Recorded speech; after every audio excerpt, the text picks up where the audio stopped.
Et avant de parler de la météo de ce mercredi, ce sera en fin d'édition avec une journée encore aujourd'hui très nuageuse, digne d'un temps d'automne. Justement, puisqu'on parle de l'automne, on note depuis quelques jours dans la métropole lilloise un pic d'épidémie virale chez les médecins.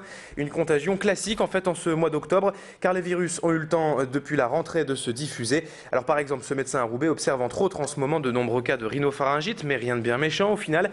Ces petites maladies sont souvent bien accompagnées également de quelques cas de déprime, dus notamment au manque de luminosité dans l'automne, à la fatigue et à l'hiver qui approche.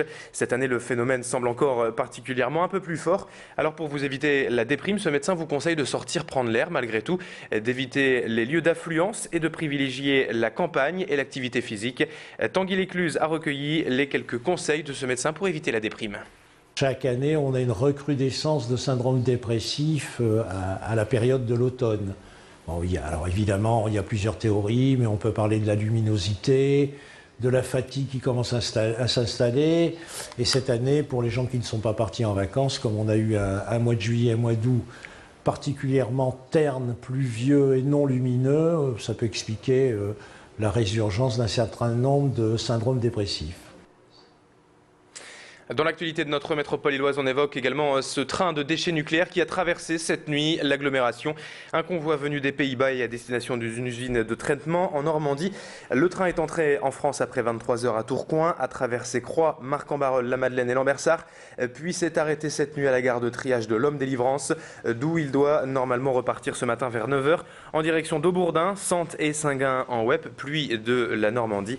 Pour dénoncer ce convoi et le manque d'informations dont dispose la population et les élus face à ces déchets nucléaires, le collectif Sortir du nucléaire a prévu en cette matinée une sensibilisation ce matin dès 7 h devant la gare de triage de l'Homme-Délivrance. Mais pour Jean-Marc Père, le directeur de l'expertise nucléaire IRSN, ce type de convoi ne présente en fait pas vraiment de danger pour notre sécurité. On l'écoute, joint hier par téléphone par Céline Huret. Très clairement, quand on est à proximité d'un conteneur de cette nature, eh bien, l'exposition à la radioactivité, si on la compare à ce que l'on vit autour de nous de manière naturelle, on a une exposition naturelle, eh bien, pour avoir l'équivalent de cette exposition naturelle que l'on a par an, il faudrait rester 3 jours à proximité de ces conteneurs, à quelques dizaines de mètres, une dizaine de mètres. Donc, même si ce train restait plusieurs jours arrêté, ça ne poserait aucun problème pour la population. Les 127 Roms renvoyés de France et de la métropole lilloise sont arrivés hier en Roumanie, a annoncé le gouvernement.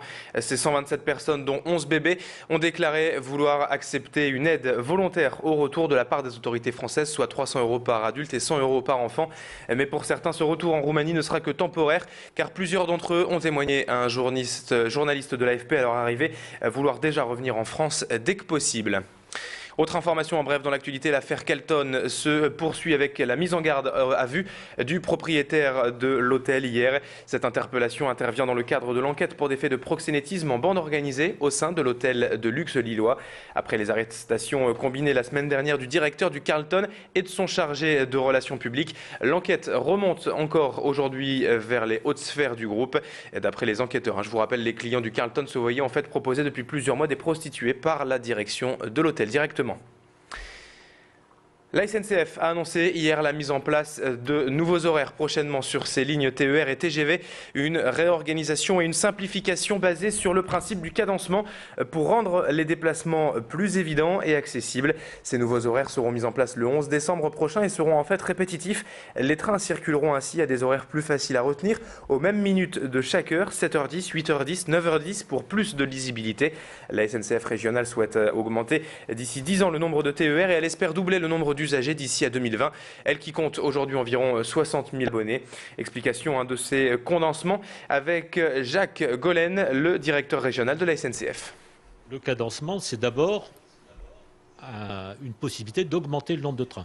Ensuite, c'est important aussi pour doubler le trafic, c'est une plus grande lisibilité pour les clients, pour les usagers du TER en particulier, parce que les trains partiront par tranche horaire à la même heure. Un train de la gare A pour la gare B, s'il part à 7h12, il y aura aussi un train à 8h12 et un à 9h12. Et donc les clients, les usagers auront plus de facilité pour se souvenir des horaires et donc plus de facilité pour prendre le train. Allez, on termine ce journal avec du sport et de l'haltérophilie puisque l'équipe de France d'haltérophilie s'entraîne en ce moment à Comines et pour une dizaine de jours pour préparer notamment les championnats du monde de Paris du 5 au 13 novembre, qualificatifs pour les JO de Londres. Alors ce n'est pas la première fois que les Français viennent dans le Nord pour s'entraîner. Il faut dire que la salle de Comines est bien équipée, c'est une des meilleures d'Europe selon les athlètes. Apparemment donc très content de pouvoir s'entraîner dans les meilleures conditions en vue des JO. Les haltérophiles français sont donc en pleine préparation pour les Jeux de Londres où ils viseront 2 médailles. Pierre Beauvillain a rencontré l'entraîneur de l'équipe de France, Samson Ndika Matam. Il revient sur ses conditions d'entraînement à Comines. Le club de Comines est presque en partenariat avec la Fédé puisqu'on vient dans ce club quasiment chaque année. On était déjà ici au mois de janvier et là on revient encore. Ça veut dire que c'est vraiment un endroit qui nous permet de s'entraîner dans de bonnes conditions et de réaliser des performances. Pour les JO, on a toujours un objectif de 2 médailles. Donc on fera le nécessaire pour le remplir. Voilà, c'est donc la fin de cette édition. Merci à toutes et à tous de l'avoir suivi. Merci de votre fidélité. Bonne matinée, bon réveil sur Grand Lille TV. Dans un instant, la météo et l'infotrafic. À tout de suite.